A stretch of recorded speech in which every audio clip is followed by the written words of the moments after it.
দেখুন, যাদের বাড়িতে ছাদে, বারান্দায়, দেওয়ালে, ব্যালকনিতে অনেক সময় কি হয় দেখবেন অশ্বত্থ গাছ বেরিয়ে আসে। অশ্বত্থ গাছ নিজে নিজেই বেরিয়ে যেতে থাকে বাড়ির কার্নিশ ঘেঁষে, একদম বাড়িকে কভার করতে থাকে। তো অশ্বত্থ গাছ আসা মানে কিন্তু একটা দারিদ্রতার লক্ষণ, এটা নিশ্চিতভাবে জেনে রাখুন। দেখুন, অলক্ষী একবার বাড়িতে প্রবেশ করে গেলে আর সহজে বেরোতে চায় না। তাই জন্য বলছি, যাদের বাড়িতে ফ্ল্যাটে, বারান্দায়, ব্যালকনিতে সহজে যদি দেখছেন যে অশ্বত্থ গাছ হয়ে যাচ্ছে, বেরিয়ে যাচ্ছে, সেটাকে রবিবার দিন তুলে ফেলতে হয়। মাথায় রাখতে হবে, রবিবার দিনটি যেন পূর্ণিমা, একাদশী এবং অমাবস্যা না হয়। কিন্তু ফেলার আগে একটা নিয়ম আছে, সেটা বলে দিচ্ছি।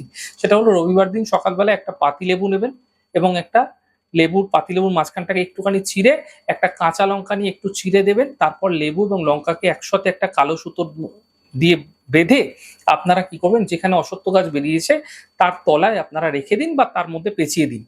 তারপরে গাছ থেকে তুলে আপনারা লেবু লঙ্কা তুলে একসাথে কি করবেন, বাইরে ফেলে দিন। মাথায় রাখবেন, বাড়ির যিনি মালিক আছে না, তিনি যেন সামনে না থাকেন। তিনি বাদ দিয়ে অন্য যে কেউ তুলতে পারে। আর সব থেকে ভালো হয়, বাইরের কেউ যদি এটাকে তুলে ফেলে দেয়, তাকে 10, 20, 50 টাকা দিয়ে দিলেন, সেটা ঠিক আছে। কিন্তু বাইরের কাউকে দিয়ে যদি আপনারা তোলাতে পারেন, সব থেকে ভালো হয়। এই প্রক্রিয়া করার সময় বাড়ির মালিক যেন কোনোভাবেই সামনে না থাকে, অন্য কোনো ব্যক্তিকে দিয়ে প্রক্রিয়া করালে ভালো হবে।